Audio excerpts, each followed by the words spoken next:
The annual QU Relay for Life event was held at the TD Bank Sports Arena this past weekend. However, some New Haven residents still feel the streets are unsafe and that crime has not been decreased in their area. Reporting for Journalism 291, I'm James Corey. Since the increase of real estate prices back in the early to mid-2000s, soon-to-be college graduates will be saving their money to afford rental prices. From Hamden, I'm James Corey, Q30 News. The Tau Kappa Epsilon fraternity held a car smash event on the Mount Carmel campus Friday afternoon. With college football players preparing for the upcoming NFL draft, one player in particular stands out above the rest. Connecticut Partnership, can I help you? Megan Tarby is the founder and executive director of the nonprofit organization Connecticut Partnership for Children, helping families and many single mothers care for their children. In Connecticut alone, 1/3 of all families are single-parent households. Of 101 families that we served, 79 of them were single-mother households.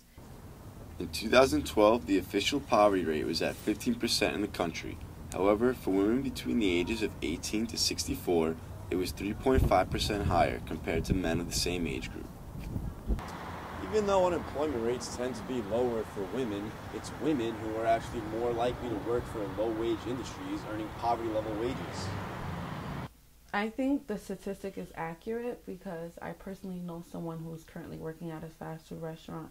She's a single mother of 3 and she works full-time hours, but she only gets paid minimum wage. And she struggles sometimes whether having to either pay her bills or buy groceries just to put food on the table for her children.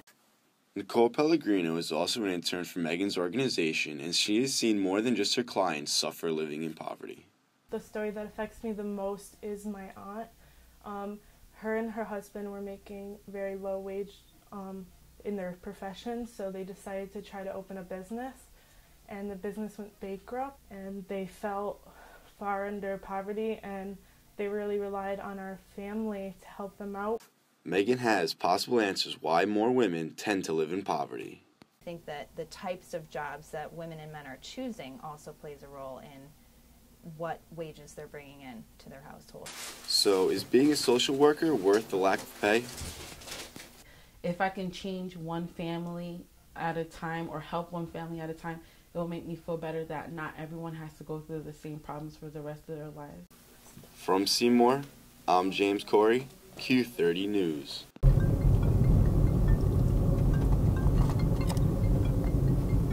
Hey, what's up? Yeah, what are you doing? Yeah, just text me later. Today, more and more teenagers and young adults are taking their eyes off the road to focus on their cell phones. According to the Pew Internet and American Life Project, 82% of teens ages 16 to 17 have a cell phone. 34% of that group say they have texted while driving, and 48% of teens ages 12 to 17 say they have been in a car when the driver was texting. I'm told that the text was "I'm on my way." AT&T has sponsored commercials to teach people the dangers of texting and driving, but the reactions differ in age. Do you care about all the commercials saying not to text and drive? No, I find them kind of annoying. It stops me and I'm an adult, so hopefully it works for them too. And sometimes, I don't know, like my friends are texting me, so if I have something to say, I want to answer them. So is it up to the parents to teach young drivers to put their phones away? Don't do it themselves. Right now, we practice no texting while driving, so I hope that it'll stick in her head because I don't text and drive. AT&T's The Will Craig Story ends with a powerful message for all drivers. Calm down, put it away, please. Think about your passengers, think about the people and vehicles around you.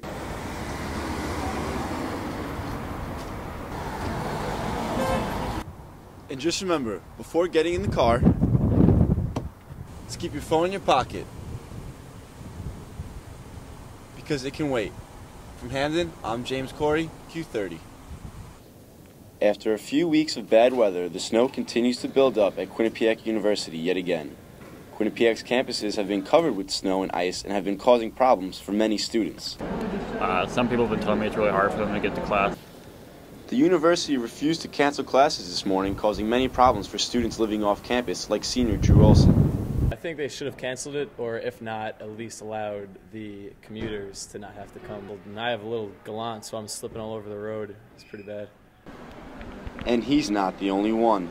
No, I'm from Texas, so I don't ever drive in snow. So I haven't even tried to drive in snow. But the roads aren't the only students' concern. I don't think classes are as much of the issue as the walkways. I mean, there's a lot of ice outside. I mean, like a lot of times I slip sometimes. It's kind of funny. However, it's not always a laughing matter. I've slipped quite a few times. I heard somebody broke an ankle. As Quinnipiac students have to walk outside, walk across campus to get either to their dorms or maybe the parking lot to drive to their homes, they can't escape the snow. I'm James Corey, QNN.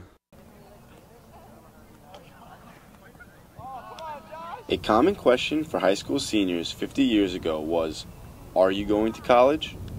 On the other hand, the common question today is, where are you going to college?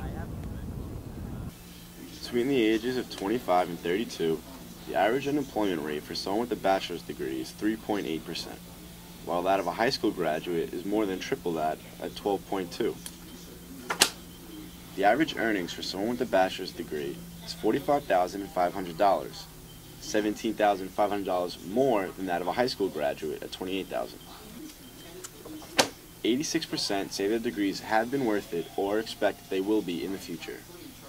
I attended Susan E. Wagner High School. I graduated in 2007, and then I went on to attend Rider University in Lawrenceville, New Jersey, and I graduated the class of 2011.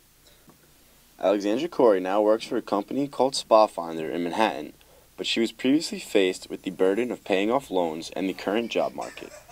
I worked there for a year and a half, and then I was laid off for about 6 months, and then I got my second job this past August. So I've had 2 professional careers. Today, more Americans are going into the job market with a college degree. However, some people, like Steve Liebowitz, are choosing to enter the job market with only a high school diploma. I chose not to go to college because I wanted to learn how to work, and I wanted to work, and I wanted to make money now. And I'm not, school's not for everybody, you know what I'm saying? So where can one work without a college degree and still make a good salary? Working for New York City, MTA, construction worker, plumber, you know. You don't need a college degree to qualify for those jobs that I took the test for. From Hamden, I'm James Corey, Q30 News.